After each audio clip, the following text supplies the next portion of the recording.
bilan et ouverture, on va redire un petit peu ce qu'on a fait ou ce qu'on n'a pas. Je vais essayer de dire un petit peu ce qu'on a fait et ce qu'on n'a pas fait. Donc, il y a beaucoup de choses qu'on a faites. Je crois qu'on a commencé à réfléchir. On a commencé à regarder le problème sérieusement, c'est-à-dire qu'on a sûrement, en principe, on a nettement meilleures idées sur l'ensemble des problèmes. Alors, ça ne veut pas dire que l'on prend au pied de la lettre le résultat de chaque modèle. On essaie de croiser les modèles pour qu'ils vous donnent une bonne idée du problème. On essaie de les améliorer pour qu'ils soient plus adaptés à la réflexion sur le type de problème que l'on veut mettre en place. Je ne crois pas qu'il n'y a pas de vision universelle de ça. Alors, qu'est-ce qu'on a appris ? D'abord, j'ai essayé un petit peu de redonner une certaine profondeur historique au débat intellectuel sur la fiscalité. Je l'ai lié au développement historique des débats. J'ai essayé de rappeler la logique argumentaire, la logique intellectuelle des argumentaires. On est parti du first best et on est entré peu à peu dans le second best. J'ai rappelé un petit peu les débats du 19e siècle et leur transmutation dans les débats modernes avec l'économie publique de l'après des années 70. Deuxièmement, donc ça, c'est quelque chose que j'ai essayé de faire, je ne ferai pas dans un cours de doctorat pour les étudiants, mais je crois que c'est quand même très important et que je crois que beaucoup de discussions de politique économique, beaucoup de gens qui font de la discussion de politique économique gagneraient à avoir cette profondeur historique en tête. Ça n'a que des avantages. Troisièmement, je vous ai introduit, évidemment, c'était l'objet de ce cours, je fais de la théorie, un argumentaire de l'économie, ce que j'appelle l'économie normative moderne, la nouvelle économie publique, la nouvelle économie publique au carré, on a des noms différents dans la littérature, et en particulier en entrant sans... On n'a pas fait de l'algèbre sophistiquée, mais j'ai essayé de donner de l'intuition sur les processus argumentaires, sur la raison des principaux résultats. J'espère que c'était parfois ardu, hein, la compréhension de la progressivité dans le modèle de taxation non linéaire du revenu. C'est pas facile, mais c'est intéressant malgré tout. Et j'ai souligné l'évolution des idées des économistes. Hein. J'ai dit qu'on est passé, au fond, la culture dominante, même en matière de fiscalité, c'est la culture du first best. Hein. Il ne faut pas de distorsion, etc. Et j'ai essayé de vous montrer qu'il y avait une culture du second best qui était... qu'il fallait substituer à la culture du first best, qui se substituait très lentement.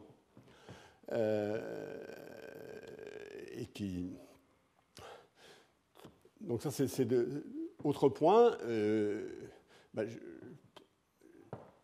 J'ai précisé un petit peu, enfin, on a regardé certains problèmes de politique économique à la lumière de ces modèles. C'est-à-dire qu'on a essayé de discuter un certain nombre de questions, comme la fiscalité sur les bas revenus, comme le salaire minimum, à partir de la panoplie de modèles que j'ai enrichi d'ailleurs puisque ce n'étaient plus les modèles de référence, on a joué sur la panoplie de modèles, on l'a enrichi pour essayer de réfléchir sur certains problèmes de politique économique. Alors, à nouveau, si je prends par exemple ce que j'ai dit sur le revenu minimum, je crois que c'est tout à fait au cœur de notre réflexion, c'est-à-dire que ça montre bien que la culture du second best donne des intuitions complètement différentes de la culture du first best, hein, et que les intuitions de Milton Friedman ne sont pas justes dans ce monde. Je ne dis absolument pas que si je voulais discuter le problème du salaire minimum, je ne dis pas que je m'en tiendrai uniquement à ce modèle. Je pense que je croiserai avec d'autres modèles qui me donnent d'autres informations sur la logique du salaire minimum. Mais on l'a bien vu apparaître, on a bien vu que c'était au cœur de du développement de cette culture du second best qu'on essayait de mettre en évidence. Alors je l'avais fait aussi pour la mondialisation. Et ce faisant, d'ailleurs, il faut être conscient, on a mis en exergue un certain nombre de points faibles de l'analyse, de la théorie générale. Moi, j'en vois un certain nombre de cas. Hein. D'abord, l'argumentaire général est assez faible, c'est-à-dire le Diamond-Morley étendu, non simplifié, hein, où il y a un mélange d'impôts linéaires, d'impôts non linéaires. On comprend mal ce qui se passe. C'est-à-dire que la prise en compte de l'hétérogénéité des dimensions de choix des agents, c'est-à-dire qu'ils n'ont pas uniquement cette variable θ qui est leur productivité, mais il y a plein d'autres dimensions, on a beaucoup de mal à le comprendre du point de vue dans un modèle un petit peu général.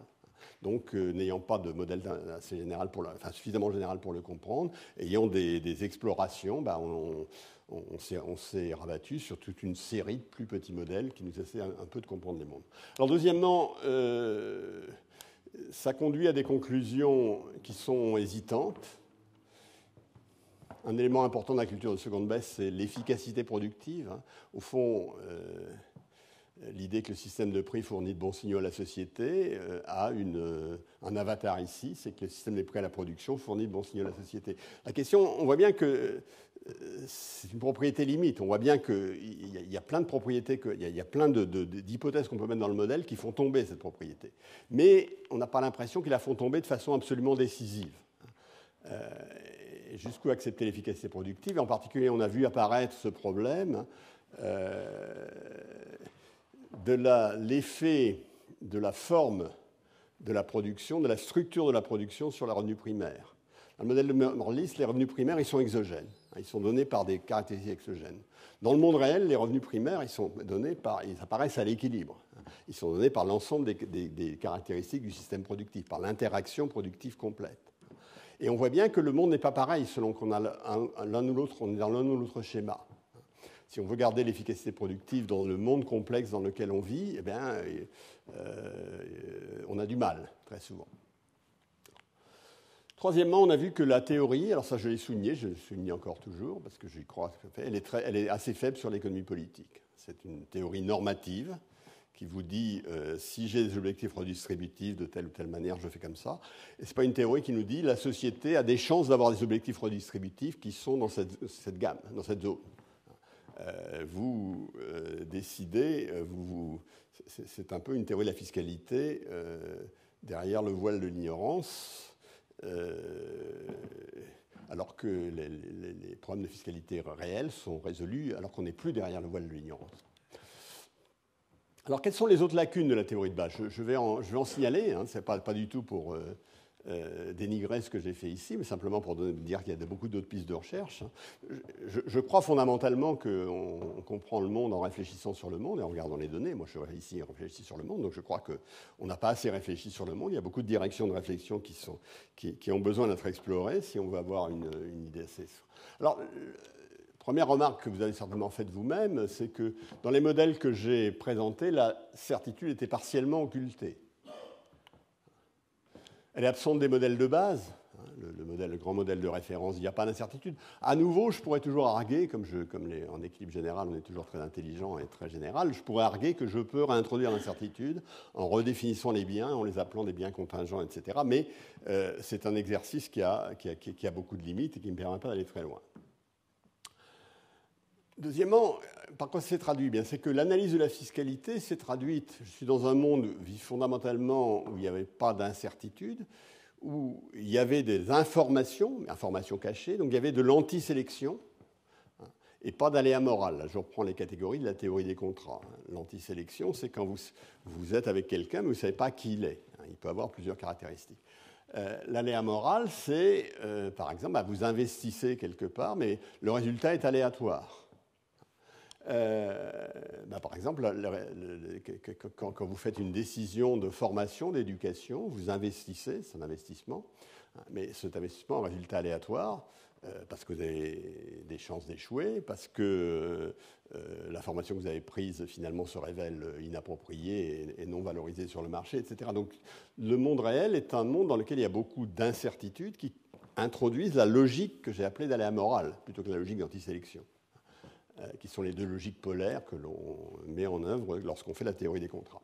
Et donc, la logique de l'impôt, par exemple, on a vu que c'était vraiment une logique de redistribution avec antisélection, et pas du tout une logique d'assurance. Or, évidemment, l'impôt, comme l'impôt sur le revenu, a une fonction d'assurance. C'est une manière... il réduit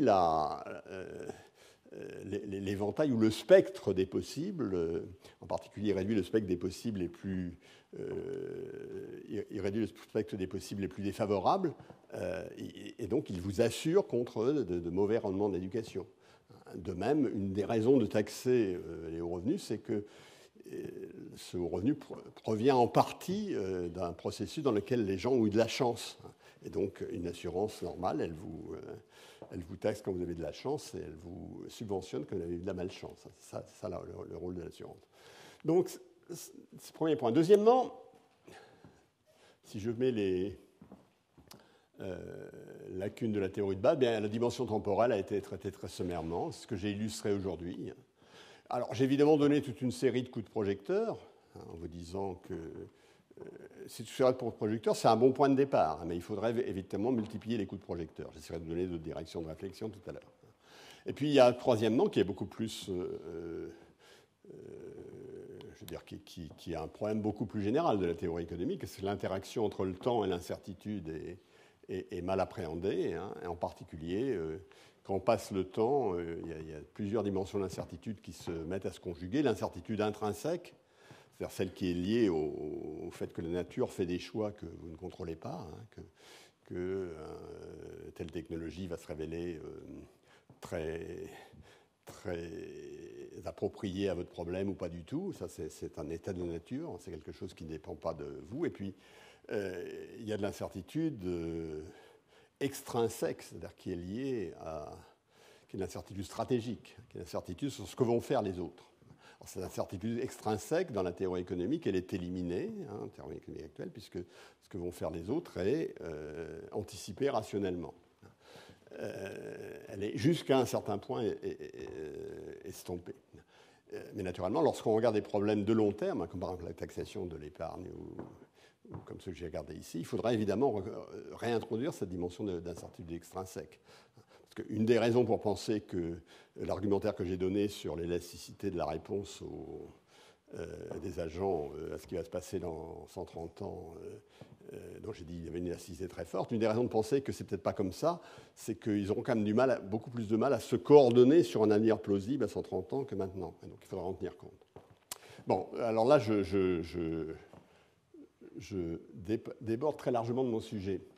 Je vais simplement donner deux, trois idées de directions qu'on aurait pu explorer. Alors, la première, c'est simplement simple. Hein. Si je reprends le modèle standard d'impôt sur le revenu, si je prends les variantes que j'ai utilisées pour réfléchir sur la fiscalité des bas revenus, hein, sur la subvention au travail, sur le salaire minimum, etc., hein, j'aimerais bien aimer dans ce modèle, j'aurais bien aimé par exemple introduire des possibilités d'heures supplémentaires, hein, d'introduire l'idée que jusqu'à un certain point je peux observer la productivité, jusqu'à un certain point je peux observer les heures, jusqu'à un certain point je ne sais pas les observer. Ça serait utile pour les débats de politique économique qui, en général, dans lesquels tous ces problèmes sont à l'arrière-plan sans être absolument explicités, sans être aucunement explicités. Quand on a discuté des migrations, j'aurais bien aimé en savoir un peu plus sur les effets sur les migrations du système redistributif, hein, parce que c'est certainement un problème concrètement important. Et ça, j'aurais pu le faire, je peux vous donner des modèles qui étaient un peu meilleurs que ceux que j'ai présentés. Alors, je ne dis pas qu'ils n'existent pas, je vous ai présenté des choses qui étaient des points de départ. Deuxièmement, taxation intertemporelle du travail, je vais reprendre sur des points. Donc, on avait un modèle dans lequel il y avait une seule période et consommation sur plusieurs périodes. Alors, quid d'un modèle où il y aurait de la fiscalité du travail sur plusieurs périodes? Alors, à nouveau, si je suis sans épargne, hein, bloquons l'épargne, mettons des productivités stables dans le temps, la réplication du schéma statique, c'est une bonne solution. Modulo quelques bémols dans lesquels j'en trouverai pas. Fondamentalement, c'est la bonne solution, c'est la même chose. Hein, le monde est toujours identique à lui-même, etc. Mais évidemment, si vous avez une incertitude sur l'évolution des productivités, qui est un ingrédient que j'ai introduit tout à l'heure, hein, mais que je peux introduire dans notre contexte, hein, ça va conduire à des résultats différents. C'est tout à fait clair. Et à une fiscalité qui, idéalement, porterait sur l'ensemble du cycle de vie. Dans mon petit modèle à deux périodes que j'ai fait ici, il n'y avait pas de raison, parce qu'il y avait la fiscalité portait vraiment sur une période, pas sur la première. Mais idéalement, la fiscalité devrait porter sur l'ensemble du cycle de vie. C'est certainement une des caractéristiques des systèmes fiscaux réels qui comporte qui engendre des biais tout à fait évidents dans un certain nombre de cas dont on pourrait faire la liste. En toute rigueur, dans le monde dans lequel on est, si on était un planificateur bienveillant et intelligent, on ferait une fiscalité qui dépend de l'ensemble des choses qui se passent sur le cycle de vie et pas uniquement de ce qui se passe. Et donc, la question, pourquoi pas un impôt qui dépend de l'âge, hein. Alors, ça pose aussi le problème de la retraite. On ne peut pas traiter ce problème sans regarder un peu les problèmes de retraite. Problème de retraite que j'avais promis de traiter et que je n'ai pas traité. Je suis mea culpa. Autre problème, est-ce qu'il faut détaxer le revenu épargné? Enfin, ces questions n'avaient pas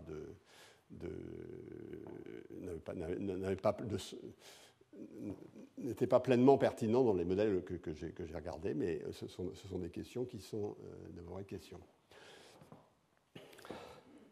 Alors, suggestion de modélisation améliorée pour la politique économique, hein, j'en suis toujours là, donc, par exemple, fiscalité, choix d'éducation. Je vais reprendre ces exemples. Hein. Je vais revenir donc sur le problème de fiscalité et de choix d'éducation, non pas pour vous reproposer la théorie, mais pour vous dire ce qu'il faudrait mettre comme ingrédient pour qu'elle soit plus satisfaisante. Pourquoi? Donc c'est plutôt alors c'est soit des sujets de recherche pour ceux qui écrivent des thèses, soit c'est pas toujours le cas parce qu'il y a des fois où les réponses que les modélisations que je suggère ont été étudiées dans la littérature et que je n'en suis pas conscient. Donc c'est pas nécessairement ou que parfois j'en suis conscient, mais je ne vais évidemment pas les donner ici. Alors le quatrième type d'exemple, je vais revenir sur la question de l'ouverture et du libre-échange. Je vous avais donné des arguments pour la protection la fois dernière, je vous avais donné des contre-arguments. Je vais reprendre la question simplement pour vous dire, si on veut réfléchir là-dessus, il faut qu'on améliore un tout petit peu notre compréhension des conditions de leur distribution. Et donc, pour me faire plaisir, je vais vous proposer un petit modèle dans lequel il y aura de l'aléa moral et il y aura les ingrédients qu'il y avait la dernière fois, donc c'est un peu, mais que je ne résoudrai pas. Dernière catégorie de problèmes sur lequel je vais jeter un coup de projecteur rapide. Sur la modélisation de l'épargne, et je vais parler un peu du patrimoine, parce que c'est quand même assez amusant le patrimoine. L'éducation. Alors, choix d'éducation, on peut, bien entendu, les choix d'éducation dépendent du rendement de l'éducation. Le rendement de l'éducation dépend de la fiscalité, en partie. Donc, je peux réinterpréter le modèle Murley standard comme un modèle de choix, comme un modèle de choix d'éducation. La variable de choix, je vais l'appeler, ça va être le niveau d'éducation, un grand L. Alors je suppose qu'il y a une relation linéaire entre le niveau d'éducation et le revenu primaire que vous avez, ou linéaire ou pas linéaire, mais enfin une relation monotone entre l'un et l'autre. Donc ce que je mets grand L ou la transformée de grand L qui me permet d'avoir le revenu avant impôt, sous l'hypothèse qu'on travaille à plein temps, évidemment. J'oublie les décisions sur ce que j'appelle la marge intensive. Hein. Donc je suis jeune, je dois m'éduquer. Hein. Il y a deux possibilités. Et il y a deux catégories d'agents, soit ceux qui ont un coût d'éducation faible ou un coût d'éducation élevé. Donc ma fonction d'utilité, c'est C moins W de L et de θ. C, c'est le revenu après impôt que j'aurai ensuite, une fois que je me serai mis à travailler, que j'aurai été éduqué, etc. W de L et θ, c'est la désutilité qui dépend de θ. C'est-à-dire soit j'ai un θ élevé, ça veut dire que ça ne me coûte pas cher de m'éduquer, soit j'ai un θ faible, ça veut dire que ça me coûte cher. Hein. Je suis complètement dans la logique du modèle standard de fiscalité sur le travail. J'ai simplement réinterprété les variables. Ici, c'est la quantité d'éducation, volume d'éducation, corrélé au revenu avant impôt, et ici, c'est le revenu après impôt. Je fais l'hypothèse de Spence-Murley, hein, c'est-à-dire que ici, ça veut dire simplement W' de L croît avec θ. Et j'ai évidemment des résultats standards qui sont visualisés ici. Par exemple, s'il y a deux niveaux de coût de l'éducation, il y aura ceux dont le coût est faible. Eh bien, ils choisiront ce niveau d'éducation et ils auront ce revenu après impôt ici. Et ceux dont le coût est élevé choisiront ce niveau d'éducation et seront ce revenu après impôt qui est ici. Et j'aurai la forme d'intersection des courbes d'indifférence, C moins W de L de θ, qui va être la forme standard, hein, c'est-à-dire qu'il n'y a pas taxation au sommet pour les individus qui ont une grande facilité d'éducation. Et j'ai que deux classes, si y en avait plusieurs, ce serait un peu plus compliqué. Et puis, un taux marginal positif pour les agents qui sont ici, au sens que j'avais défini auparavant. Mais évidemment, ça, c'est simplement une interprétation. Mais vous voyez bien que l'interprétation du résultat est complètement différente de celle qu'on avait donnée ici. Ce qui va compter dans ceci, dans cette vision de long terme que j'ai de mon système fiscal, ce n'est pas du tout l'élasticité de la demande de travail au salaire, hein, mais c'est l'élasticité de la demande d'éducation au rendement de l'éducation au salaire, qui est une variable qui est complètement différente. Donc, empiriquement, si je crois à ce modèle comme déterminant des choix d'éducation, je vais regarder des choses tout à fait différentes de celles que j'étais invité à regarder lorsque je prenais l'interprétation stricte de la fiscalité du travail. Donc, c'est une dimension long terme de la fiscalité qui n'est pas intégrée, qui n'était pas la dimension que j'avais prise dans le modèle que j'avais refait. Donc, alors, dans ce modèle, on peut discuter plein de choses, genre la subvention à l'éducation, etc., que je ne vais pas discuter, comme la complémentarité entre subvention à l'éducation et fiscalité, etc. Et on peut évidemment introduire un certain nombre d'ingrédients dans le modèle qui le rendent beaucoup plus réaliste, beaucoup plus proche des questions de politique économique. Là, j'ai envie aussi, dans ce modèle, d'ajouter l'aléa moral. Je vous ai parlé de l'aléa moral. Bien sûr, là, c'est le moment ou jamais, hein. Donc le niveau variable de choix va être le niveau d'éducation grand L, qui est aussi le revenu avant impôt. Hein. À nouveau, je prends un point de vue de long terme. J'élimine toute idée qu'une fois que j'aurai fait mes choix d'éducation, je pourrais jouer sur la marge intensive, c'est-à-dire faire travailler moins pour gagner moins, mais pour payer moins d'impôts. Donc je l'élimine. Hein. À nouveau, j'aurai j'aurai la même fonction d'utilité, hein. Mais je vais donner comme résultat d'éducation quelque chose qui va être aléatoire. C'est-à-dire je vais faire un effort d'éducation, mais le résultat va être aléatoire en termes de valorisation de mon travail sur le marché, revenu primaire, etc. Alors, bien sûr, c'est l'impôt à nouveau. Alors, j'ai lu simplement ce que je donnais. Ça va être à la fois un mécanisme de redistribution, comme dans le modèle standard, et un mécanisme d'assurance. Il va y avoir les deux. C'est-à-dire que même dans un monde où il y aurait que les gens auraient la même caractéristique, l'impôt,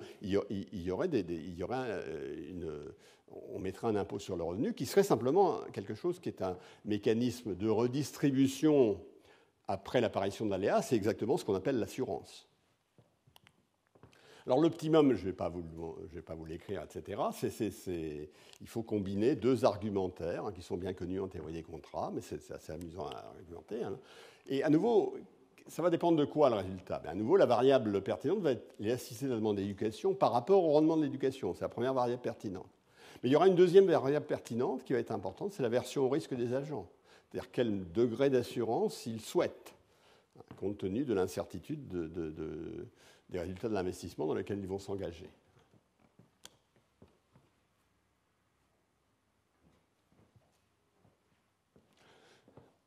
Bon, je vous donne, donc ça fait une deuxième catégorie de modèles que je vous donne, c'est pour que dans les mois qui viennent, par exemple tous les mercredis, entre 16h30 et 18h30, vous fassiez ça à titre d'exercice et vous fassiez progresser le savoir économique comme ça. Mais merci de me tenir au courant parce que ça m'intéresse.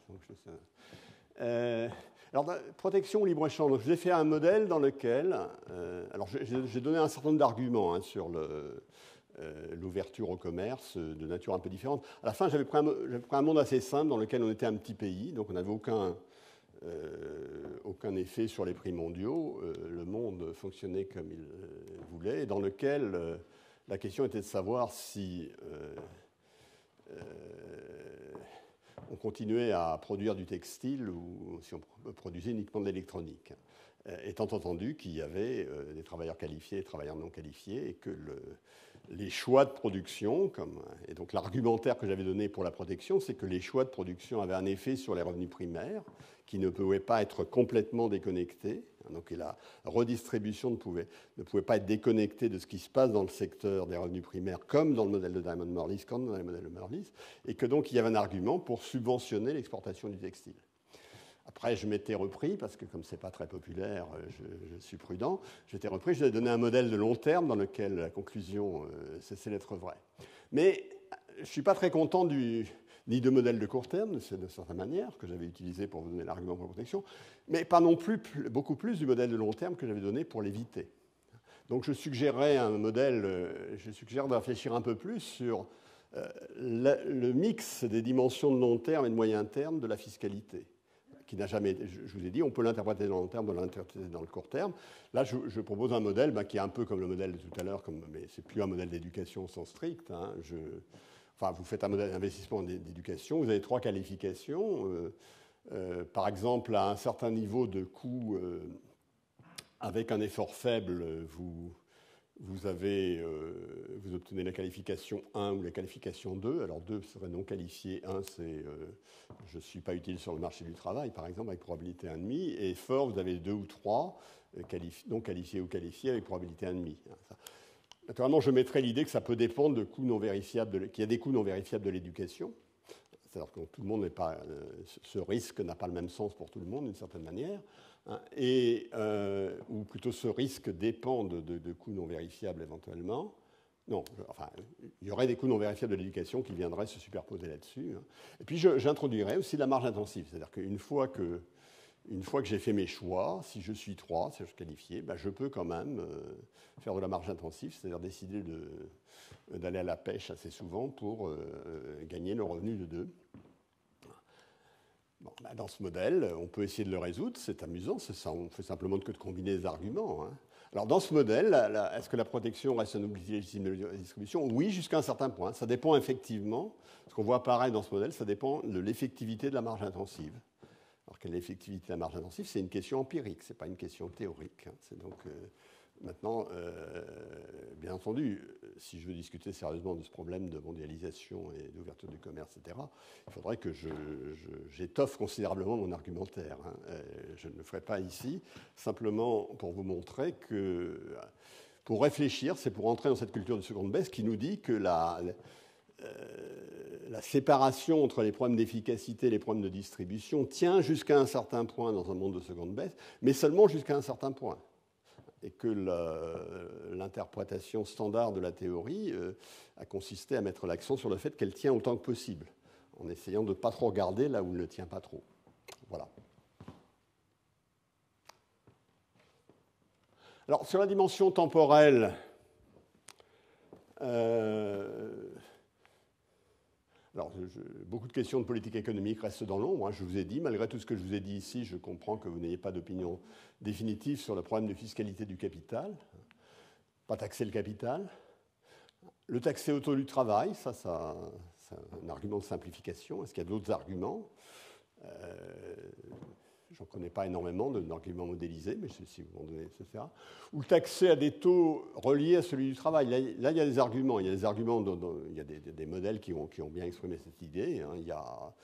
Quand il y a des gens qui ont des revenus individuels qui peuvent faire passer soit comme revenus de l'entreprise ou revenus personnels, etc., ou qui peuvent se salarier plus ou moins, il y a vraiment des arguments pour que la fiscalité du capital, enfin d'une certaine forme de capital, sur certains revenus du capital et sur certains du travail, soit pas trop différente.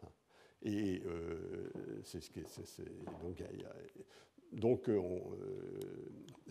une question sur laquelle il y a eu des réflexions. Plus généralement, alors, les dimensions intertemporelles de la théorie, c'est-à-dire fiscalité, c'est la consommation, épargne, patrimoine, sont très imparfaitement comprises. Je me répète, hein, j'ai essayé d'illustrer ça dans la première partie, en essayant de faire comprendre au maximum, malgré tout ce qui se passait, mais elles sont quand même très traite. Alors, je cite un certain nombre d'ingrédients que l'on aimerait introduire là-dedans. Hein, l'hétérogénéité des agents, il y a de nombreuses dimensions. On a une théorie générale qui les prend très mal en compte. Hein. Il y a toute une série d'articles qui intègrent une ou l'autre de ces dimensions. On n'a vraiment pas de théorie générale. Si on veut discuter un peu de l'épargne de long terme, ça n'a pas beaucoup de sens de le faire sans discuter des systèmes de retraite, bien entendu. Et c'était au programme de secours, je ne l'ai pas traité, je suis désolé. Je comptais n'y passer qu'une séance et demie, mais je ne suis pas vraiment arrivé là-dessus parce que j'étais trop lentement. Maintenant, s'il ne faut pas taxer le capital, vous pourriez dire, retournant à l'argument, il ne faut pas taxer le capital humain. Donc vous en déduisez qu'il ne faut pas taxer le travail. Cet argument mérite d'être regardé. Concrètement, en fait, si on veut une théorie à peu près raisonnable de l'épargne et de ce que l'on devrait faire en matière d'épargne, il faut vraiment tenir. Il ne faut pas se mettre dans un modèle de cycle de vie standard type RBC. Il faut se mettre dans des modèles qui existent, qui ont été développés, des modèles dans lesquels il y a des contraintes d'endettement. Il y a des gens qui ne peuvent pas s'endetter, il y a des gens qui peuvent s'endetter. Et le fait que vous ne puissiez pas vous endetter change complètement l'idée que vous faites de l'épargne et de l'accumulation de l'épargne. Donc ça, c'est un sujet en soi. Hein, mais évidemment, ceci peut expliquer pourquoi de l'intégration de toutes ces choses, la nécessité d'intégrer toutes ces choses explique que je n'ai pas pu présenter de théorie générale, qu'il n'y en a pas. Et un point que j'ai juste évoqué, c'est la crédibilité de l'engagement. Quand vous regardez les problèmes de fiscalité, la question de savoir si le système que vous mettez en place est crédible, s'il y a une longévité crédible, est évidemment très importante. Parce qu'il y a beaucoup de décisions des agents qui sont des décisions de long terme, et s'ils ne croient pas à ce que vous mettez en place, ils ne vont pas réagir de la façon dont les modèles nous disent qu'ils vont réagir. Exemple parmi d'autres, si vous prenez la politique climatique, la fiscalité sur le carbone, il y a des annonces qu'on va augmenter la fiscalité sur le carbone, etc. La crédibilité de ces annonces, c'est très loin d'être égal à 1. Et donc les effets sur les comportements des entreprises sont beaucoup plus faibles qu'ils ne seraient si ces annonces étaient parfaitement crédibles. Bon, le modèle, deuxièmement, plutôt que des modèles à horizon infini, on peut mettre des modèles à génération, mais il faut mettre un peu de dynastique, parce que les gens épargnent pour donner à leurs descendants. Ils n'épargnent pas uniquement pour se retrouver complètement à sec le jour aléatoire où ils vont disparaître. Donc il y a aussi, enfin volontairement ou involontairement, mais ça peut être involontairement, mais c'est souvent volontairement. Donc une manière de prendre ça en compte, c'est par le modèle dynastique, où il y a des dynasties qui se comportent comme un agent de durée de vie infinie. Mais vous voyez bien que ce n'est pas très intéressant, c'est pas très réaliste. Et que ce que j'ai dit tout à l'heure, c'est que l'idée utilitariste de la justice est différente dans un modèle à génération de ce qu'elle est dans un modèle dynastique. J'ai parlé aussi de l'incertitude extrinsèque, c'est-à-dire le problème de coordination, qui dans le long terme deviennent de plus en plus prégnants. Et j'ajoute le problème de la rationalité limitée, parce qu'il y a eu pas mal de travaux faits là-dessus. La rationalité limitée, c'est très à la mode. Les agents ne sont pas aussi rationnels que le disent nos modèles, ce qui est absolument vrai, c'est peu douteux. Question, quelles conséquences ça a ? Vous voyez bien que dans ce domaine, ça a des conséquences en matière de sécurité sociale, par exemple. Un argument de rationalité limitée pour des systèmes obligatoires, il y a un argument de rationalité limitée pour des systèmes obligatoires de sécurité sociale. Parce que les gens ne se projettent pas suffisamment dans l'avenir, ne passent pas suffisamment de temps à planifier leur avenir, etc. C'est un argument de rationalité limitée. Ce n'est pas des arguments qu'on peut rejeter d'un revers de la main, tout au contraire. Mais vous voyez bien que c'est une dimension assez différente de celle que j'ai regardée ici. Alors, dans les 10 prochaines minutes, parce qu'on va quand même... Je vais essayer de jeter juste un coup de projecteur sur quelque chose qui touche à ce qu'on a regardé ici, c'est-à-dire la question de l'héritage et de la transmission patrimoniale. Donc on va être un peu dans le même modèle. Enfin, je ne vais pas spécifier totalement le modèle. Comme tout à l'heure, je vais faire pas mal d'erreurs de raisonnement à la marge, enfin, petites erreurs de raisonnement, mais donc les agents, ils vont être mortels. Et pardon, je crois que je me suis trompé. La durée de vie, ça doit être, c'est pas grand H, c'est grand L.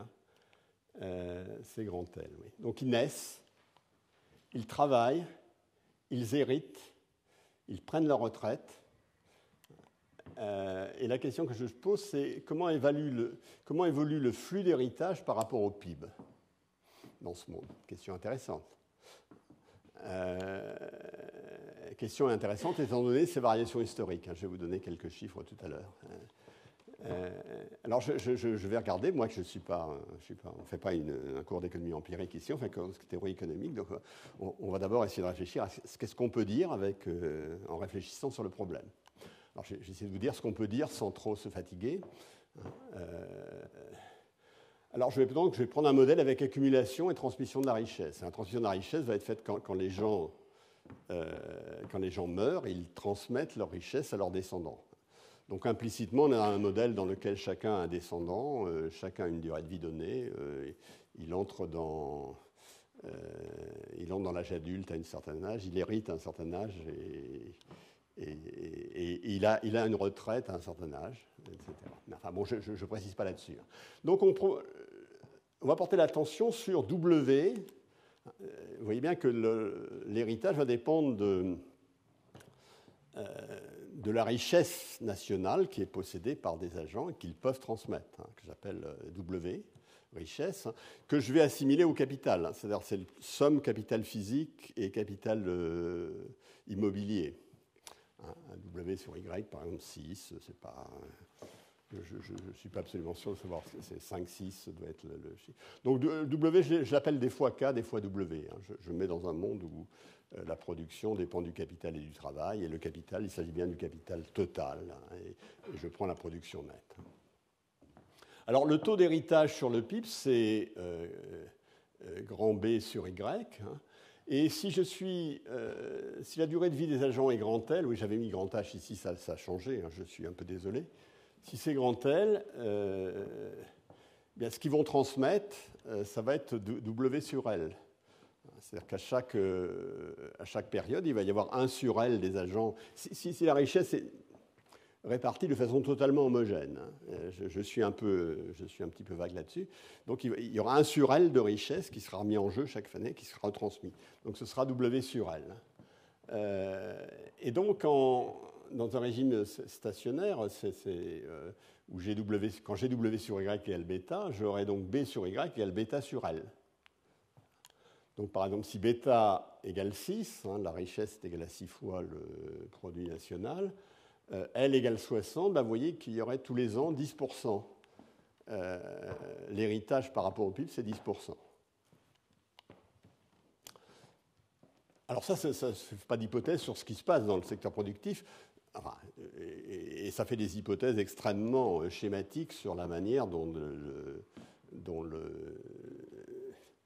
fonctionne l'héritage. Alors, maintenant, je vais prendre une fonction je vais dire que la production, le PIB, est égale à une fonction du capital, qui est aussi la richesse, et de grand L. Et je vais supposer que c'est une Cobb-Douglas de coefficient alpha. Alors là, vous voyez, tous ceux qui sont familiers avec ça voient l'avantage de ça, parce que dans une fonction d'utilité de Cobb-Douglas avec coefficient alpha, la part du revenu national qui va à chacun des facteurs est fixe.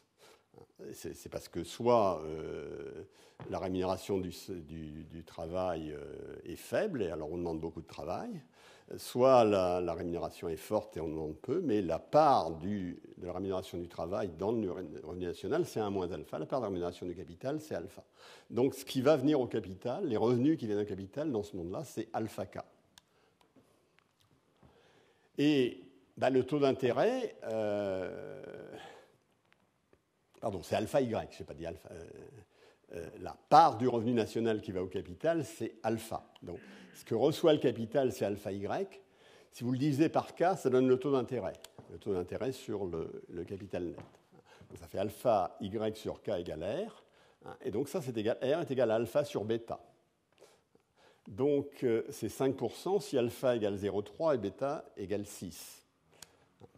0,30 divisé par 6, ça fait bien 5%. Donc, on a des chiffres, donc bêta égale 6.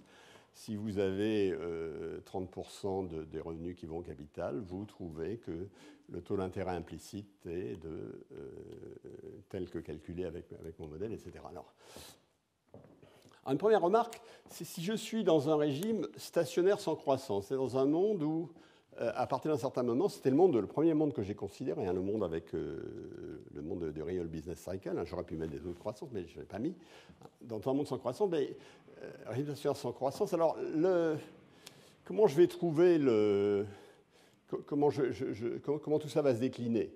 D'une part, ça ne bouge pas au cours du temps. C'est un avantage, puisqu'il n'y a pas de croissance. Non seulement W sur Y peut rester constant, mais chacun reste constant. W reste constant, Y reste constant, etc. Alors là, comment je vais résoudre le problème? Je vais revenir à ce taux d'intérêt que j'avais dit tout à l'heure. Il y a un taux d'intérêt qui est le taux d'intérêt de la règle d'or, c'est-à-dire qui vérifie 1 plus R étoile multiplié par B, mon coefficient égale 1. Hein, je supposais par exemple qu'il est 1%. Hein. Alors s'il est 1%, alors on calcule que s'il est 1%, je trouve que B sur Y égale 1,5. Pourquoi? Parce que je vais calculer, comme il est 1%, je vais calculer bêta. Donc si ça c'est 1%, ça c'est 0,30, bêta doit être 30. Bêta étant 30, bêta sur L va être 1,5. Et bêta sur L, c'est B sur Y, c'est-à-dire le taux de transmission de l'héritage, chaque année, va être égal à la moitié du revenu national. Alors, ce n'est pas très satisfaisant parce qu'on voudrait quand même bien qu'il y ait de la croissance. Donc je vais faire un exercice avec, je vais dire que le travail croît à un taux G, que j'interprète comme pas un taux de croissance démographique, hein, je l'interprète vraiment comme un taux de croissance dû au progrès technique, c'est-à-dire que le capital humain croît exogènement au taux petit g. Comme c'est une interprétation assez standard dans les modèles de croissance, mais je pourrais aussi avoir une interprétation démographique, mais je le prends comme du progrès technique. Alors, qu'est-ce qui va se passer? Je vais regarder dans ce modèle-là, à nouveau, il y a des choses faciles à comprendre, c'est l'équilibre stationnaire, comme tout à l'heure, puis il y a des choses difficiles à comprendre, c'est comment on va à l'équilibre stationnaire. Donc, on va regarder avec l'équilibre stationnaire. À l'équilibre stationnaire, K et W vont croître aussi au taux G. Le problème de l'équilibre stationnaire, c'est quel va être le ratio K sur L, hein, ou W sur initial, dont on va partir.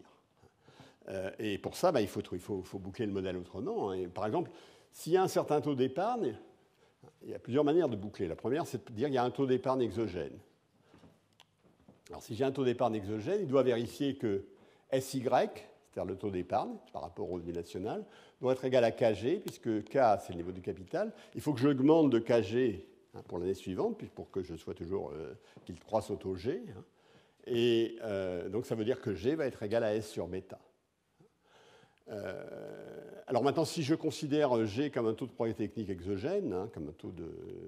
je vais le prendre G étoile, et puis je vais essayer de déduire l'équilibre de long terme du système. L'équilibre de long terme est donné par G étoile, S étoile égale G étoile, bêta étoile, et R étoile égale alpha sur bêta étoile. Alors par exemple, si j'avais S étoile égale 12%, taux d'épargne 12%, G étoile égale 2%, S étoile, G étoile, 2 étoiles, donc ça fait bêta étoile égale 6, et alpha, et R étoile égale 5%. C'est des données, disons, c'est des ordres de grandeur relativement raisonnables. Alors, maintenant, je n'ai pas bouclé le modèle. Hein. Je n'ai pas bouclé le modèle parce que j'ai pris G étoile donné, mais vous voyez bien qu'il y a deux variables qui restent. Il faut à partir de ça, j'ai deux équations à deux inconnus, et donc il faut que... Pardon, j'ai une équation... Enfin, j'ai une inconnue que je ne peux pas déterminer. J'ai une inconnue de trop. Et il faut que je détermine bêta étoile. Il est soit déterminé par S étoile, soit je me dis S est aussi donné, c'est S étoile, soit par R étoile, c'est-à-dire que ça va me donner par le taux d'intérêt qui va être le long de ce truc de long terme. Alors, S étoile, c'est les modèles, je dirais, les modèles de la première génération, les modèles de croissance. On dit qu'il y a un taux d'épargne et on essaie de comprendre, premier modèle à la solo, on essaie de comprendre ce qui se passe dans l'économie. L'autre, c'est les modèles qu'on appelle micro-fondés, hein, ces modèles type RBC, dans lesquels les agents prennent des décisions fondées sur le taux d'intérêt et sur des épargnes optimisées, dans ce cas tout le monde.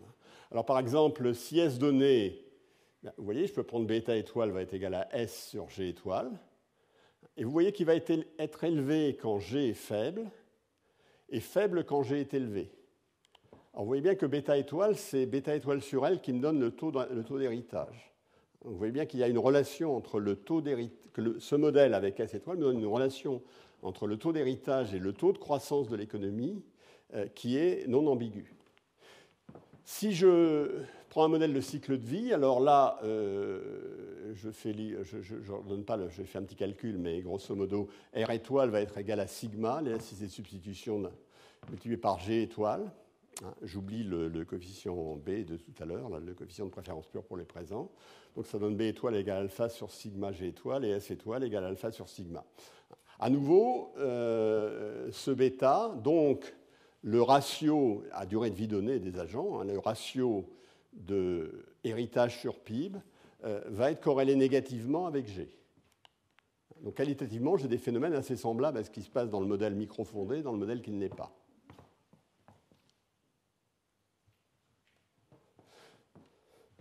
Alors c'est ce qui se passe, hein, c'est ce qui se passe, c'est-à-dire entre 1820, ce ratio héritage sur PIB était entre 1820, entre 20 et 25% entre 1820 et 1910, moins de 5% en 1950, il est 15% en 2010, et c'est très corrélé au taux de croissance de ces périodes, comme l'indique le petit modèle que j'ai fait. Bien que le petit modèle que j'ai fait soit assez mauvais, parce que vous ne l'avez pas noté, parce que vous êtes gentil qu'on est en fin de séance et que vous aimable avec moi, mais vous voyez bien qu'il y a quelque chose dans le modèle qui n'est pas satisfaisant. Il manque une variable clé.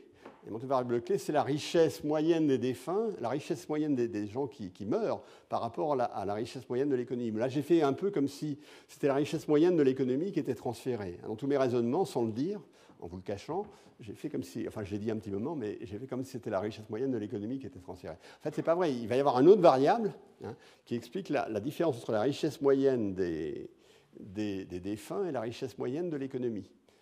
Et ça explique d'ailleurs que les nombres que je vous ai donnés étaient un peu bas, parce qu'il faut les multiplier par 2 si on tient compte de ça. Et ils redeviennent beaucoup plus proches de ce qu'on observe. Bon, alors évidemment, je vais pas. C'est simplement une introduction à cette analyse, parce que c'est l'analyse d'un problème sur lequel il va se poser les problèmes de fiscalité. Problème de fiscalité que je suis quand même encore mal outillé pour comprendre. Parce que il faut évidemment revenir sur les déterminants de l'épargne. Là, j'avais pas de retraite. Donc, si je veux un peu discuter ça sérieusement dans un modèle qui est applicable à la France, enfin, qui donne des choses sur la France, il faut tenir compte du fait qu'il y a un système de retraite par répartition. Comment ça affecte les choix d'épargne ici. Donc, ça, on peut regarder. C'est intéressant, d'ailleurs. Bon, dans le modèle microfondé, j'avais des comportements dynastiques. Dans le modèle non microfondé, j'ai des comportements arbitraires. Ce n'est pas très satisfaisant non plus. Il faut que je regarde un petit peu ça. Et puis, il y a des dimensions longitudinales de la richesse. Ça, c'est le point. Je reviens sur le même point. Il y a des effets strictement démographiques. C'est-à-dire, dans une période où vous avez une forte croissance démographique qui n'est pas dans mon modèle. Moi, c'est les progrès techniques. Et il se passe des choses différentes liées à la dimension purement démographique, bien entendu. Et évidemment, il y a des questions transversales, c'est-à-dire c'est l'inégalité des patrimoines. Alors, il y a une dimension longitudinale, c'est-à-dire les patrimoines se modifient au cours du temps, mais il y a des dimensions transversales, c'est-à-dire qu'il y a des gens qui ont des patrimoines très différents à un moment donné. Et ça aussi, ce n'est pas dans le modèle simple que j'ai mis ici. Donc, on peut faire pas mal de choses. Là, il y a beaucoup de sujets que vous ne manquerez pas de traiter le mercredi de 16h30 à 18h30.